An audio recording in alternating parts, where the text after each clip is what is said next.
Welcome to రాజనీతి.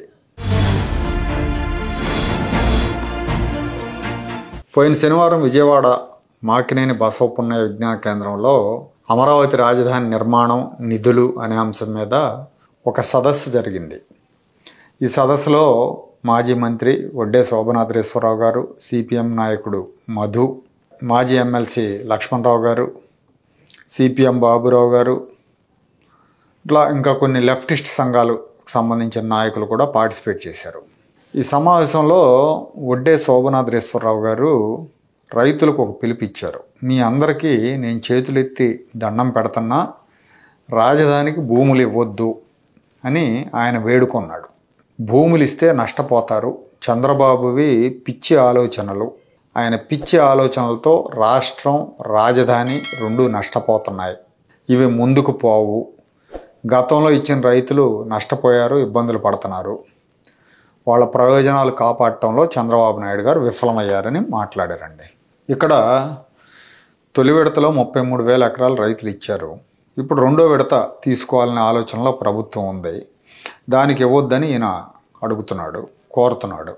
చంద్రబాబు పిచ్చి ఆలోచనలతో రాష్ట్రం రాజధాని ముందుకు పోవన్నాడు ఈయన. మరి జగన్మోహన్ రెడ్డి గారు ముందుకు తీసుకెళ్లారా ఈ రాష్ట్రాన్ని, ఈ రాష్ట్ర రాజధాని అమరావతిని? రాజధాని అమరావతిని పీకనులను చంపేస్తే ఈ వృద్ధ జంబూకం వడ్డే శోభనాద్రేశ్వరరావు ఎక్కడ పడుకున్నాడండి? ఆ రోజున మాట్లాడకుండా ఇవాళ రాజధాని పనులు మళ్ళీ జరుగుతూ ఉంటే, వేగంగా రాజధాని పనులు జరుగుతూ ఉంటే, మళ్ళీ పచ్చకండా ఒకటి వేసుకొని నలుగురు మనుషుల సాయంతో నడవలేక వచ్చి రాజధానికి చంద్రబాబుకి శాపనార్థాలు పెడుతున్నాడు. గతంలో రైతులు నష్టపోయారు, వాళ్ళ ప్రయోజనాలు కాపాడటంలో చంద్రబాబు విఫలమయ్యాడు అంటాడు. నష్టపోయింది ఎవరి వల్ల? జగన్మోహన్ రెడ్డి కారణంగా.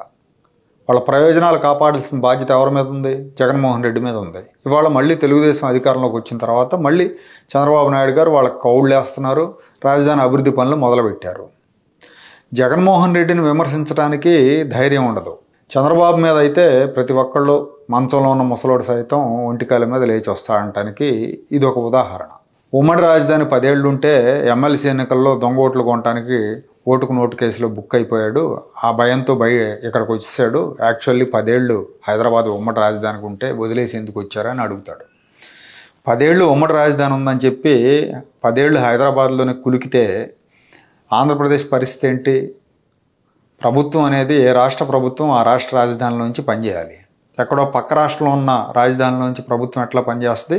ప్రజా సమస్యలను ఎట్లా అటెండ్ అవుతుంది? పైగా ప్రభుత్వాధికారులు, ఈ ఎమ్మెల్యేలు, మంత్రులు వీళ్ళంతా హైదరాబాద్లో ఉంటే వీళ్ళు ఇక్కడ పెట్టే ఖర్చు, వీళ్ళ ట్యాక్సులు ఇవన్నీ కూడా తెలంగాణ గవర్నమెంట్కి వెళ్తాయి. ఆంధ్రప్రదేశ్కి ఆ ట్యాక్స్ ఆదాయం తగ్గుతుంది. వీటన్నిటిని ఆలోచించి ఇంకోటి సత్వర నిర్మాణం, రాజధానిని నిర్మించుకోవాలి సత్వరం అని హైదరాబాద్ నుంచి అమరావతికి రాజధాని మార్చారు. 10 ఏళ్ళు హైదరాబాద్లో ఉంటే 10 ఏళ్ల తర్వాత వెళ్ళి రాజధాని కట్టుకోవాలి మళ్ళీ. ఇంకొక ఆయన కూడా పార్టిసిపేట్ చేశాడు, సి రామచంద్రయ్య అని, ప్రొఫెసర్ సి రామచంద్రయ్య అని, సెస్లో పనిచేశాడు గతంలో. ఈయన ఒక చంద్రబాబు ద్వేషి, అమరావతి ద్వేషి. ఇతని కడప జిల్లా. ఇతను 2015 నుంచి అమరావతి మీద ఇదే రకంగా విషం కక్కుతున్నాడు. అమరావతికి శాపనార్థాలు పెట్టాడు ఇతను గతంలో. పైగా ఇప్పుడేమంటాడు? నిర్మించిన నగరం ఎప్పుడు కూడా అభివృద్ధి చెందదు, ఆర్థిక నగరంగా మారదని ఆయన మాట్లాడాడు. ఈ వడ్డే శోభనాద్రేశ్వరరావు గారు 2014-19 మధ్యలో రాజధానికి వ్యతిరేకంగా పోరాటాలు చేశారు. రాజధానికి అన్ని వేల ఎకరాలు ఎందుకు, ఇన్ని వేల ఎకరాలు ఎందుకు అని ఆ రోజున పుస్తకాలు రాయించాడు, పుస్తకాలు రాశాడు, ఫిర్యాదులు చేయించాడు. రాజధానికి 500 ఎకరాలు చాలవా, 600 ఎకరాలు చాలవా అని మాట్లాడే వాళ్ళంతా ఎక్కువ మంది హైదరాబాద్లో ఉంటారు. హైదరాబాద్లో కూర్చొని వాళ్ళకి ఇంకో మహానగరం ఆంధ్రప్రదేశ్లో డెవలప్ కావటం ఇష్టం ఉండదు అనమాట. అందుకని అక్కడ కూర్చొని సన్నాయి నొక్కులు నొక్కుతూ ఉంటారు. వడ్డే విషయానికి వస్తే ఈయన చంద్రబాబు గారి మంత్రివర్గంలో మంత్రిగా పనిచేశారు. బహుశా అప్పటి నుంచే ఏదో తేడా ఉన్నట్టుంది. చంద్రబాబు మీద విపరీతమైన ద్వేషం పెంచుకున్నాడు. ఆ ద్వేషాన్ని ఇప్పుడు అమరావతి మీద కక్కుతున్నాడు. చంద్రబాబు ముఖ్యమంత్రి అయితేనే ఈయనకు ప్రజా సమస్యలు గుర్తుకొస్తాయి. 2019-24 మధ్యలో జగన్మోహన్ రెడ్డి రాజధాని నాశనం చేస్తే, అరాచకంగా పరిపాలన చేస్తే ఆ రోజున మాట్లాడాల. అప్పుడు మాట్లాడని రాజధాని విషయంలో కూడా అప్పుడు మాట్లాడనే ఈ లెఫ్టిస్ట్ సంఘాలన్నీ కూడా ఇప్పుడు మళ్ళీ అరకండ వాళ్ళ భుజాల మీద వేసుకొని రోడ్ల మీదకి వస్తున్నాయి. ఒక సిపిఐ పార్టీ మినహా అమరావతికి మద్దతుగా, అమరావతికి అనుకూలంగా, అమరావతి రైతులకు మద్దతుగా ఏ లెఫ్టిస్ట్ సంఘం చురుగ్గా పార్టిసిపేట్ చేయాల అమరావతి ఉద్యమంలో. ఇదే మధు గారు అమరావతి రైతులు ఈ ఉద్యమంలో మాకు పార్టిసిపేట్ చేయండి అని అడిగితే బీజేపీ ఉన్న వేదిక మీదకి మేము రామని చెప్పాడు. అంటే ఒక ఇల్లు కాలిపోతూ ఉంటుంది, అందరూ నీళ్లు కొడతా ఉంటారు, ఇంకొకడు మాత్రం ఆడు నీళ్లు కొడుతున్నాడు కాబట్టి నేను నీళ్లు కొట్టను అంటాడు. అంటే ఏంటి అర్థం? అది సిపిఎం పార్టీకి రాజధాని అమరావతి మీద ఆ రోజునున్న వైఖరి.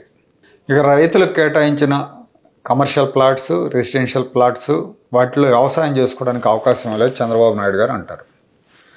ప్లాట్లు కేటాయించిన తర్వాత అందులో డెవలప్మెంట్ యాక్టివిటీస్ ఉంటాయి, రోడ్లు వేయాలి, అంతర్గత రోడ్లు వేయాలి, ఇవన్నీ ఉంటాయి. అయినా ఒకసారి ప్లాట్లు వేసిన తర్వాత వ్యవసాయం చేయడం ఎట్లా సాధ్యం అవుతుంది?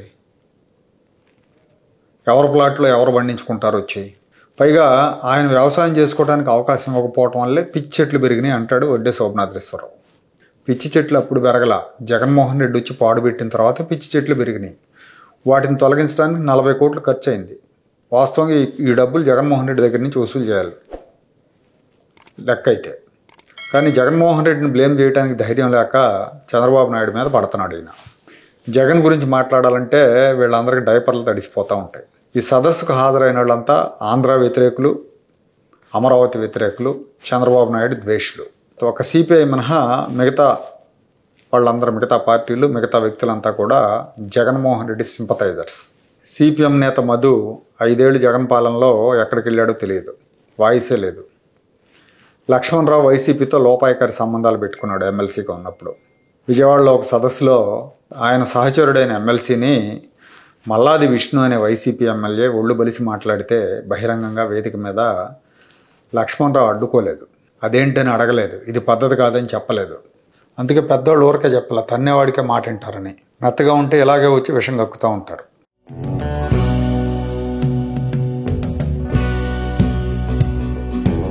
Like, share and subscribe to Rajaniti channel.